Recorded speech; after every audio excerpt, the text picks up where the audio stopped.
I'm sure you've heard the news. English is the key to unlocking new opportunities. Let's get started. Welcome to Be an Expert in English channel. In this episode, we'll make English easy and fun. First tip, practice makes perfect. Speak English every day. Talk to your friends, family, or even your pet.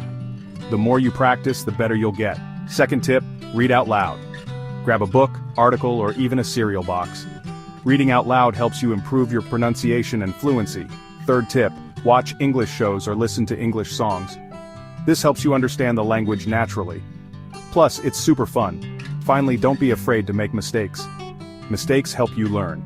Remember, every expert was once a beginner. So keep practicing and stay motivated. In no time, you'll be speaking English like a pro. Thanks for watching.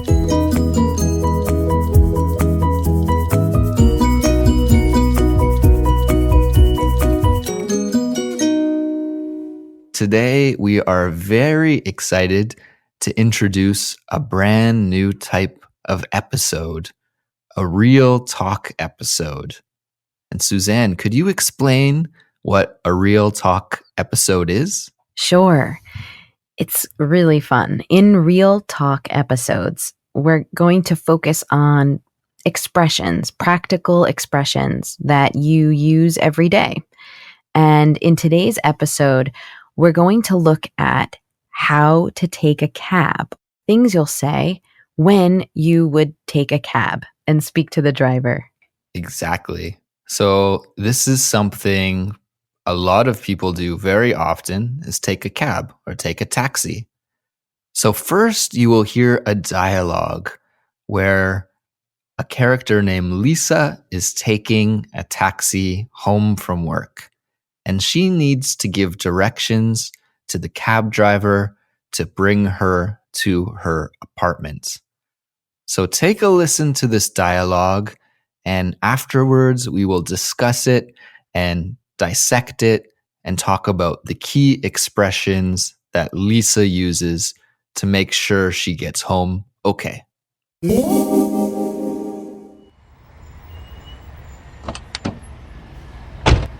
Hey there.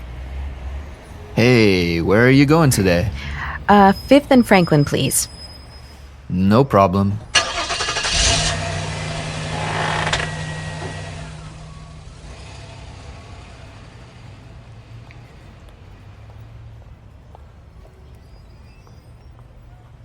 So here we are, 5th and Franklin.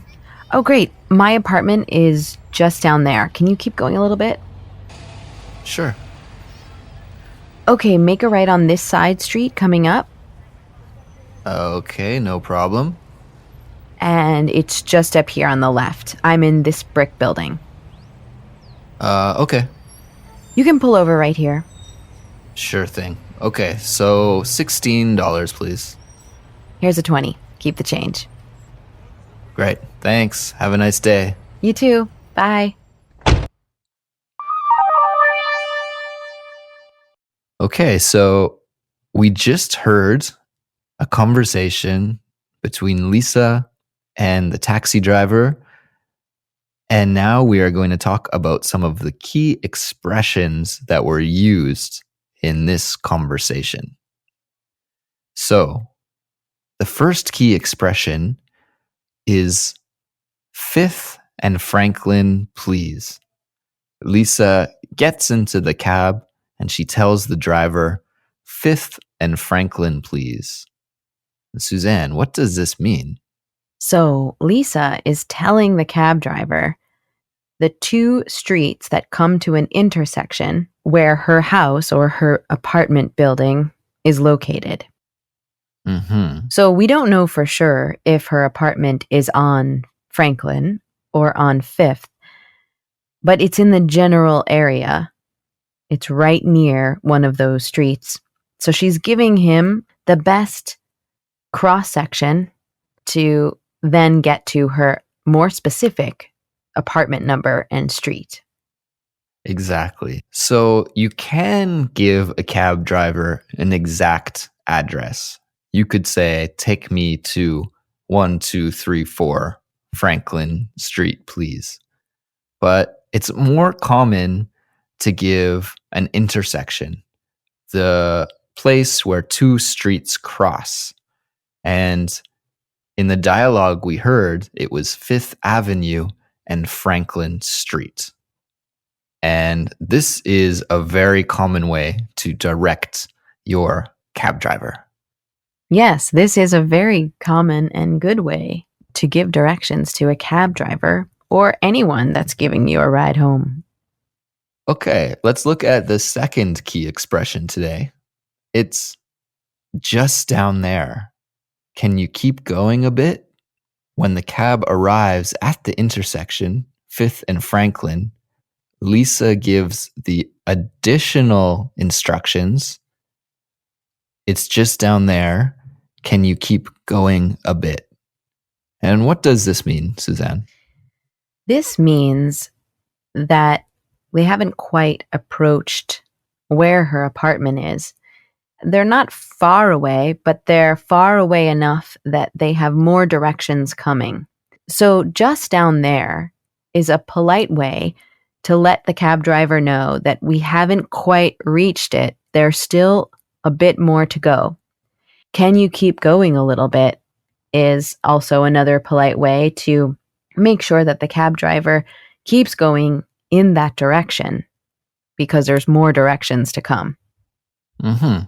So the cab is in the vicinity of where Lisa wants to go, but there's still a little bit more to go.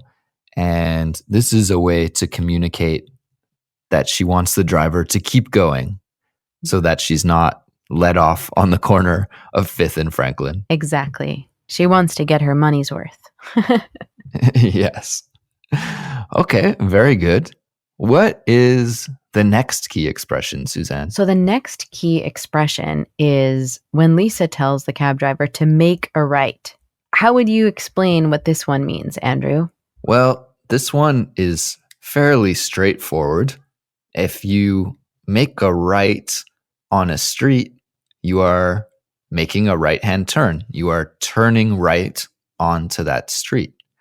So when we're taking a taxi, this is a super useful expression. We can tell the taxi driver to make a right or make a left. Alternatively, we can say take a right or take a left. They're two expressions that have the same meaning and they rhyme. So that's cool. That's true. And it's in place of really saying turn right up here or turn left down there. Mm-hmm. And that's another expression you can say too. They're all polite. They all mean the same thing. Yep. So our next one is it's just up here on the left. Interestingly, in our second key expression, we heard Lisa say it's just down there. And now she's saying it's just up here. So what is the difference between these two, down there and up here? It can be confusing. It can be confusing. But what she means is when she's referring to up here, it means that she's closer to the actual destination. And just up here is narrowing the vicinity even more. And they're kind of closing in on or getting closer to the location. And up here is a direction where you're going. So it's meaning to keep going up in this direction that we're traveling. And here means that it's close to her. So she's pointing to here on the left, as opposed to there, where it would be further from her. Exactly. So that's a very nice explanation. I think we would use the expression, it's down there, when something is farther away from us. Mm-hmm. And we would say, it's up here when something is closer to us. Yes. I think that's a nice distinction between the two. And in both of those examples, we heard Lisa say just. It's just down there and it's just up here. And there's many reasons why we use this word just. One of them is to sound more polite.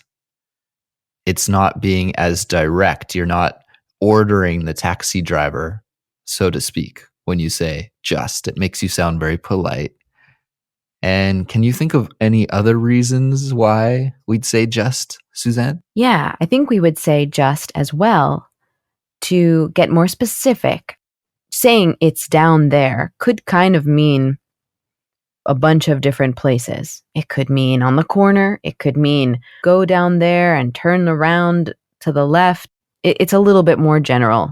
Saying it's just down there kind of points you in a tighter vicinity. It brings you to a point. You're telling the driver that it's not too far away. Yeah, It's close. don't worry. You don't have to go too far. It's just a little bit more, just down there. Right. So you're telling the driver that we're almost there. Don't drive too fast. We might pass it. Yeah. Okay, very good. And what is our last key expression for this episode? The last key expression is when Lisa says, you can pull over here. Pull over. And I also think about pull up. Sometimes you can pull up over here as well. Yep, pull over, pull up. They have the same meaning. Mm-hmm. And this is a nice, polite way to tell your taxi driver to stop and let you out of the taxi cab. So to pull over really means for the car to move to the side of the street and to stop.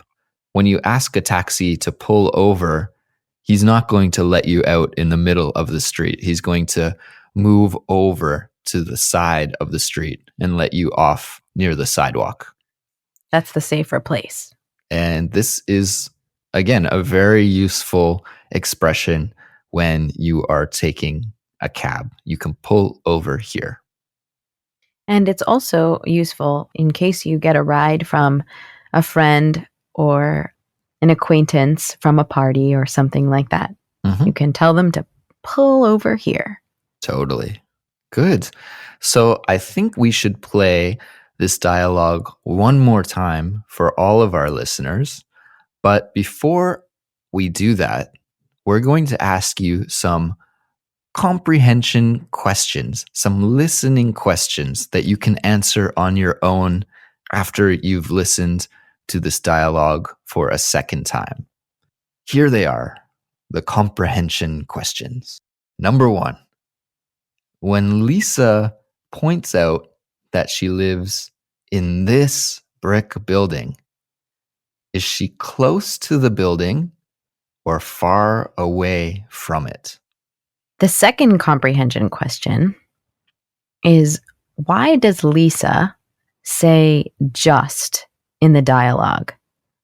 Why does she use the word just, as in just down there, or it's just up here on the left? And question number 3 is, why does Lisa say, keep the change, as she gets out of the taxi? Okay, so here's the dialogue one more time. Listen and try to answer these questions as you are listening to the dialogue.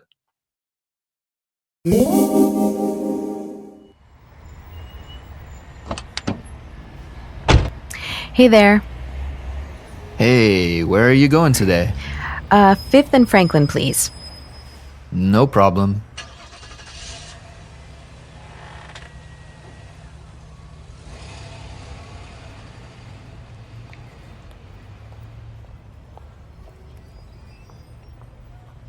So here we are, 5th and Franklin. Oh, great. My apartment is just down there. Can you keep going a little bit? Sure. Okay, make a right on this side street coming up, Okay, no problem. and it's just up here on the left. I'm in this brick building. Okay, You can pull over right here. sure thing. Okay, so $16, please. Here's a 20. Keep the change.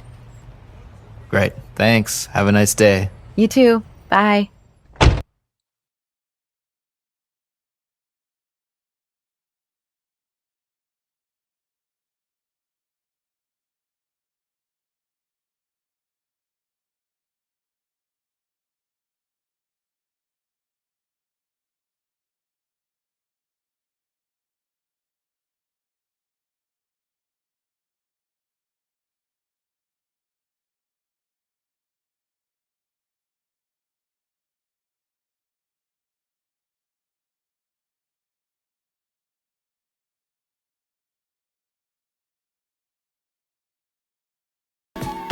thank you for listening, everyone.